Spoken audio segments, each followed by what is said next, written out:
വിശദമായ വാർത്തയിലേക്കാണ്. അഭിനേതാക്കളുടെ സംഘടനയായ അമ്മയിൽ പൊട്ടിത്തെറി. അമ്മ ഭരണസമിതിയിലെ എല്ലാ അംഗങ്ങളും രാജിവെച്ചു. ജനറൽ ബോഡിയിലെ തർക്കത്തിനിടയിലാണ് നാടകീയ രാജി.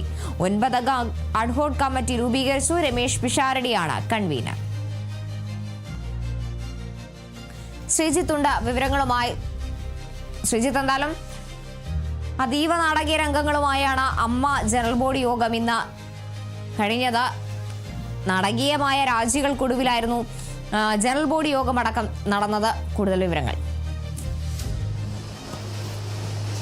മാസങ്ങളായി നിൽക്കുന്ന ആഭ്യന്തര തർക്കങ്ങളുടെ പശ്ചാത്തലത്തിലാണ് ഇന്ന് അമ്മ സംഘടനയിലെ ഭരണസമിതി രാജിവെച്ചിരിക്കുന്നത്. ശ്വേതാ മേനോൻ അടങ്ങുന്ന 17 അംഗ സമിതിയാണ് രാജിവെച്ചിരിക്കുന്നത്. കുറച്ച് നാളുകളായി തന്നെ വലിയ രീതിയിൽ തർക്കം രൂക്ഷമായിരുന്നെങ്കിൽ ഇന്ന് അവരുടെ വാർഷിക യോഗം ചേർന്നിരുന്നു. ആ വാർഷിക യോഗത്തിലാണ് ഈ ഒരു വർഷക്കാലത്തെ വരവ് ചിലവ് കണക്കുകളെക്കുറിച്ചുള്ള വിവരങ്ങൾ ആരായുകയും പിന്നീട് അത് തർക്കത്തിലേക്ക് മാറുകയും വേദിയിലേക്ക് കടന്നു വന്ന് ശ്വേതാ മേനോൻ ഇത്തരത്തിലുള്ള രാജി പ്രഖ്യാപനം നടത്തുകയും ചെയ്തത്.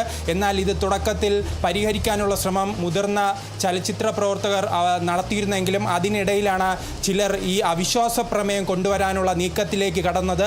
ആ അവിശ്വാസ പ്രമേയം പാസ്സാകുമെന്നൊരു ഘട്ടം വന്നപ്പോഴാണ് ഈ ശ്വേതാ മേനോൻ അടക്കമുള്ളവർ രാജിവെച്ച് പോയത്.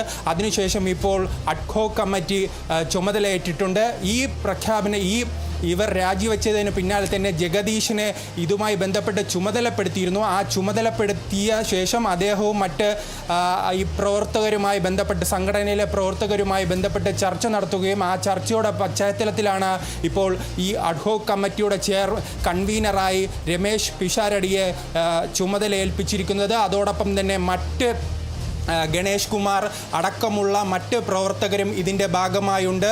എന്തായാലും ഈ അഡ്ഹോക് കമ്മിറ്റിയുടെ ചുമതല 4 മാസത്തേക്കായിരിക്കും. ആ 4 മാസം കഴിഞ്ഞായിരിക്കും ഒരു തിരഞ്ഞെടുപ്പ് ഉണ്ടാകുക.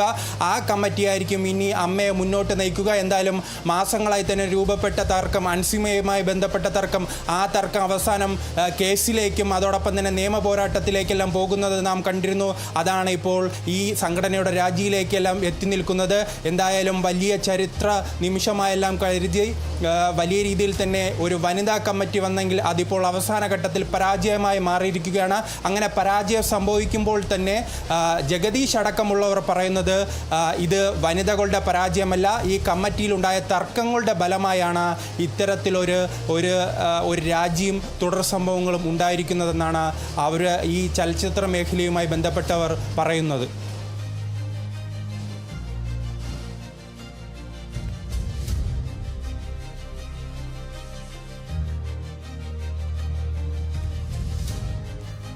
ശ്രീജിത്താണ് വിവരങ്ങൾ നൽകിയത്.